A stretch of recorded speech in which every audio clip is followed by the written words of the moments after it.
किसी भी होम्योपैथ के लिए पोटेंसी की जो सिलेक्शन है ये एक बहुत बड़ा टास्क होती है और जो अर्ली प्रैक्टिशनर्स हैं उनके लिए ये टास्क ज़्यादा मुश्किल काम हो जाता है। मैं आज बात करूंगी पोटेंसी की सिलेक्शन के हवाले से। जब हमारे पास एक पेशेंट आता है तो तीन चीज़ें बहुत इंपॉर्टेंट होती हैं हमारे पूरे उस फेज़ में जिसमें हम उसका ट्रीटमेंट करते हैं। फर्स्ट ऑफ ऑल तो ये कि हम उसकी केस टेकिंग करते हैं, जो हम कर लेते हैं। और सेकंड ये कि हम केस को रिपर्टराइज करते हैं, फिर हम अपनी मेडिसिन या रेमेडी की सिलेक्शन करते हैं। यहाँ तक भी बात ठीक है। और यहाँ तक जो बात है उसमें हम किसी हद तक अपनी थ्योरेटिकल कॉलेज यूनिवर्सिटी की स्टडीज़, थोड़ा बहुत जो हमारा हाउस जॉब के दौरान एक्सपीरियंस होता है उसको अंडरस्टैंड करते हुए हम ये काम कर लेते हैं। लेकिन जो थर्ड स्टेज आती है, जो थर्ड लेवल आता है हमारे काम का, उसमें होती है सिलेक्शन ऑफ पोटेंसी।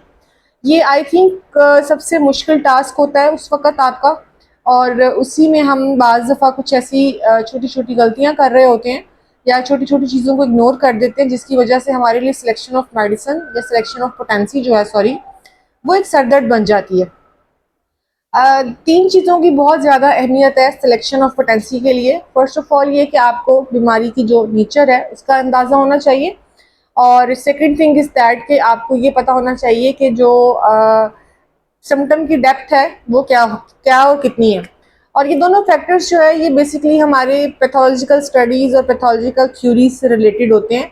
तो जितनी अच्छी हमारी फिजियोलॉजी, पैथोलॉजी या थेराप्यूटिक्स केस टेकिंग होगी उतना अच्छा हम इन दोनों सेक्शंस को कवर कर लेते हैं।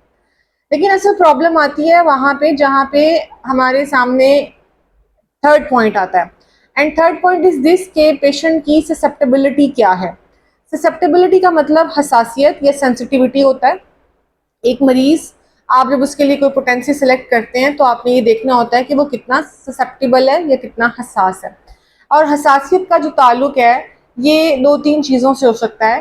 फर्स्ट ऑफ ऑल तो कि ये कि आप उसकी एज फैक्टर को चेक करें। अगर वो छोटा बच्चा है तो उसकी पोटेंसीज अमूमन लो की तरफ जाएंगी। और दूसरी चीज़ जो है वो कॉन्स्टिट्यूशनल लेवल चेक करें कि उसका कॉन्स्टिट्यूशन कितना स्ट्रॉन्ग या वीक है। उसी हिसाब से हम पोटेंसी की सिलेक्शन करेंगे। और very important thing is that कि हम उसके माइंड को देखेंगे कॉन्स्टिट्यूशन के अंदर। इसके अलावा अगर वो बहुत ज़्यादा सेंसिटिव है, यानी बहुत इमोशनल शख्स है, बहुत ज़्यादा इन्वायरमेंट को जल्दी से फटाफट अपने ऊपर ले लेता है और मौसमों का, वेदर्स का उस पर बहुत जल्दी इफेक्ट आता है, या किसी भी तरह की जो मेडिसिन हैं या मेडिकेशन हैं वो उसको जल्दी तंग करना शुरू कर देती हैं, उसके साइड इफ़ेक्ट्स आना शुरू हो जाते हैं, तो इसका मतलब ये होता है कि इस बंदे की या इस पेशेंट की ससेप्टेबिलिटी या सेंसिटिविटी बहुत कम है और ये बहुत ज़्यादा हसास होता है बेसिकली। और इसकी यही हसासियत जो है वो हमें पोटेंसी सिलेक्शन करने में हेल्प कर सकती है। Thank you so much.